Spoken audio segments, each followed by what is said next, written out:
Hello, Taurus. Welcome to my reading. This is a general reading for the spiritual guidance for you all, that is for the Taurus zodiac. You can watch it as a sun sign, moon sign, ascendant, and rising sign. Okay, I have already shuffled the cards, so hope you understand that in order to save time. Well, what I can see through these cards, Taurus, you're going through some kind of a transformative phase. You are going through some kind of a transformative phase. Some kind of transformation is going on in your life, you know. कुछ खत्म हो रहा है, कुछ शुरुआत हो रहा है, नहीं. Something is ending and something is beginning.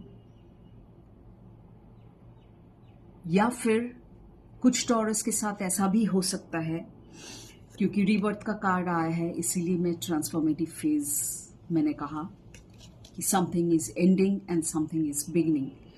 लेकिन कुछ टॉरस के लिए ये अभी तक शायद शुरू नहीं हो पाया, क्योंकि आप करेज फेल कर रहे हैं. साहस, हिम्मत आप में नहीं हो रही है उस नई दिशा में जाने की, या फिर take a leap of faith जो एटीट्यूड है उस पर आप भरोसा नहीं कर पा रहे. तो उसके लिए आपको करेज चाहिए.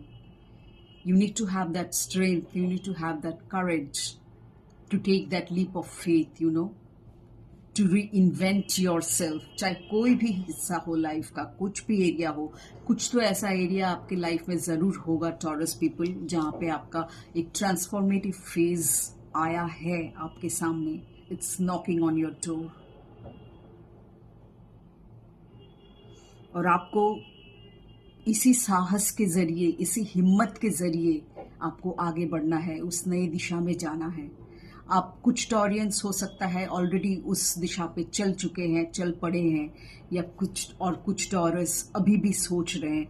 तो have that courage, have faith in universe and walk on that path. You know, universe आपको डेफिनेटली कुछ साइंस एंड सिम्बॉल्स दे रहा है. Let this be your sign. With this card I can say that universe किसी तरह आपको guide कर रहा है कुछ साइंस एंड सिम्बॉल्स के जरिए. उस पर ध्यान दे, अपने इंट्यूटिव मैसेजेस पे ध्यान दे, you know, and let your ship sail. रोक के मत रखिए अपने आप को किसी डर के वजह से. अपने जहाज को, you know, let it sail. Let your ship sail. आगे बढ़िए, डर के पीछे मत रह जाइए, रोक के मत रखिए अपने आप को, हिम्मत से आगे बढ़िए. Okay, this was all about your reading, taurus people. Thank you so much for the reading.